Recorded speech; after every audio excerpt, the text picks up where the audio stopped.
Have you ever heard the phrases, what goes around comes back around? Your past will come back to haunt you, or you make your bed, you gotta lie in it.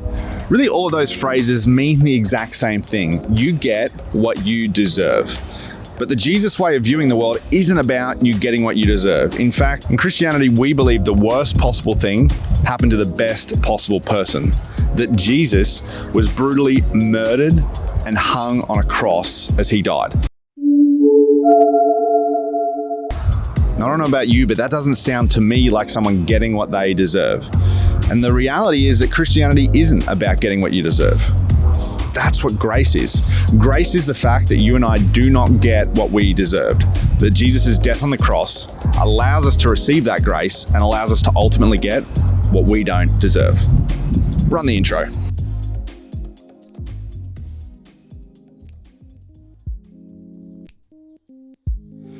Now, if you're not sure how Jesus died, he died by crucifixion.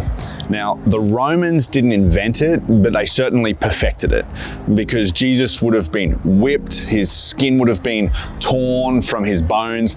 Then after all that was done, a crown of thorns was rammed down on his head, and he was forced to carry his cross to a hill outside the city of Jerusalem, where he was eventually nailed to it, and he would die by suffocation, because that's how everyone died on a cross. But he wasn't alone that day that he died. In fact, there were two criminals with him, one on his left and one on his right. And as he's hanging there, the crowd start hurling insults at Jesus. And then if that isn't enough, the criminals start hurling insults at him. Well, one of them does.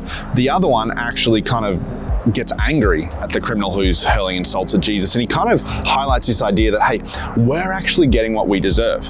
Because Jesus wasn't getting what he deserved in this situation. He'd been accused falsely, charges had been made up, and kind of a mock court had been given for him to end up on the cross. But then this criminal, who acknowledges that he's getting what he deserves, does something kind of outrageous.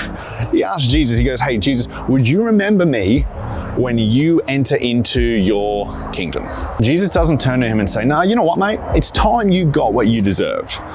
Because this guy, he couldn't go to a local church, he couldn't pray, he couldn't tell other people about it, he couldn't give any money, that was for sure.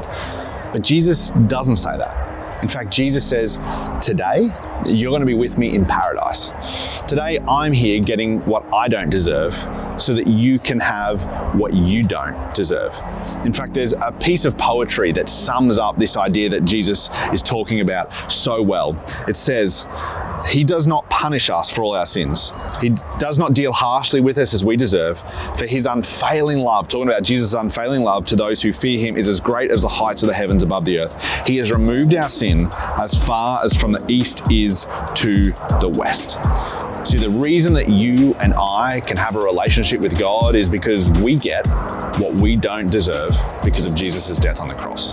How would that understanding of Jesus' death help you better connect with God? Hey, hope you liked the video. If you did, give it a like, subscribe, and share it with someone who might be interested. Woo!